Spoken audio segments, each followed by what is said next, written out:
All right, first day of practice, we've got, I think, 27 kids out, which is a lot more than what I expected. We graduated 8, and we only have 1 senior, and we only have 3 incoming freshmen. So I was only expecting about 18 to 20 kids, and we've got 26 or 27. We have several transfers this year, so that's, a good thing. Picked a good year to transfer in because we need the numbers. The downside is a lot of there's a couple kids out here that haven't played a lot of baseball. So anytime you graduate 8 seniors and 7 starters, there's going to be some growing pains. We had a good summer, though. For the kids that stuck around, most of our kids played somewhere, if it wasn't with us, whether it was a travel team or somewhere else. And we had a good summer, a very sophomore, junior-oriented team, and they played really, really well. We're looking at being pretty young on varsity. Our number 1 will be Spencer Flatt. He's a returnee from last year. He'll be hitting the 4 spot for us, and he had a tremendous summer offensively. Over 480 this summer and drove in all kinds of runs and just played really well. But he should be our number 1. As far as pitching goes after that, we'll look to junior Tyler DP. He's been our number 1 on JV for 2 years, and he's got a little bit of varsity pitching experience. We're not deep pitching-wise this year on varsity level. We have 4 guys, and I'm looking for a 5th and 6th guy to kind of help out. But we played 23 games in the fall, and I want to say 16 of them are against teams that won 18 or more games last year. It's going to be a challenge, especially for being new. But Tyler Deepy should take over the number 2 spot in the pitching rotation. He's a big, tall, skinny kid that I think is only going to get better. Number 3 on the mound is going to be Hunter Utzler, who arguably I could say is our number 1 with how well he threw this summer. He doesn't throw hard, just hits spots and has 3 pitches he can throw for a strike. That 4 spot's going to be Nathan King. He'll be our starting shortstop too.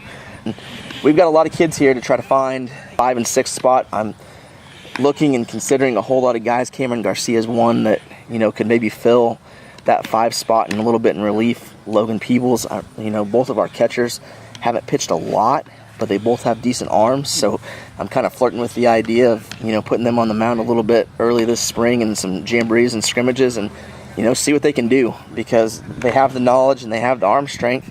I'm confident that we'll have some guys step up and be able to do that. And, there could be some surprises. The first 4 guys, because you really, in my opinion, to keep fresh arms, especially with the new rules coming out about pitching limits on how many pitches the kids can throw now, it's going to be a huge factor to have 5 or 6 guys that you can do it.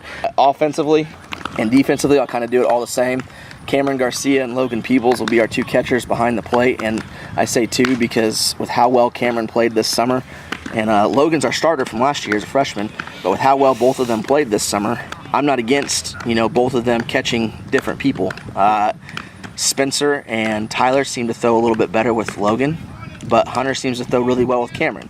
We'll work that around any way we need to, kind of, use the first 2 weeks of practice to figure out what rotation we're going to use, if we use a rotation, or one guy may just win out the spot. They're both good players, so if one's not catching, the other's likely to be at first base or in the DH spot. They'll have a spot, it's just, there's competition behind the plate. And at first base will probably be Spencer Flatt. We'll probably hit 3 or 4 hole for us every night. And Logan will probably hit in the 5 hole. Second base is going to be position battle between a freshman and a junior. Cooper Doolin's the junior, and then Blaze Akins will be the freshman. And then they'll compete for some time playing at second base. Shortstop would be Nathan King. He'll probably hit in the 6 or 7 spot for us. We got some versatile pieces that we can use at third base. Hunter Utzler is going to probably start the year at third base. Defensively, he might be one of the best third basemen in the area. He pitches, Spencer will probably play third. So Spencer's kind of the guy that's going to float around the infield a little bit, but, it's a good thing to have. Then in the outfield, we've got about 4 guys that are going to compete for 3 spots. Trace Comer's a sophomore. He'll compete for playing time. Tyler Deepy's a junior. When he's not pitching, he'll compete for playing time in right field probably. Kid that's going to either DH or play some outfield, and probably going to do a little bit of both, is Callan Springer. He'll be our leadoff hitter. He had an unbelievable summer offensively. At one point in time, in the 3-week time period, he was hitting over 650. Dalton Carr will return in center field for us. He's a junior. 3 returning starters: Spencer Flatt, Colby Elrod, who I'll talk about here in a second, will be another outfielder, and then Dalton Cars will return in center field. He's going to move from the 9 hole probably to the 2 hole this year. He's the fastest kid I've ever coached. He's got tremendous speed. If he puts the ball in play anywhere on the ground, to any base or anywhere in the field, he has a chance for a single. And if it gets through the infield, it's possibly a double. And then Colby Elrod is another returner that we had. He was kind of a part-time starter last year at DH and played a little bit in the outfield for us, but he'll probably start in left field. He'll be our 3-hole hitter. Our 1 through 5, I feel like offensively, with Callan leading off, Dalton in the 2-hole, Spencer Colby in the 3-4, and then Logan in the 5. I feel like that's a really solid top 5. We're looking at young, and here the crazy part is next year we may get even younger because we've got a tremendous group of 8th graders coming.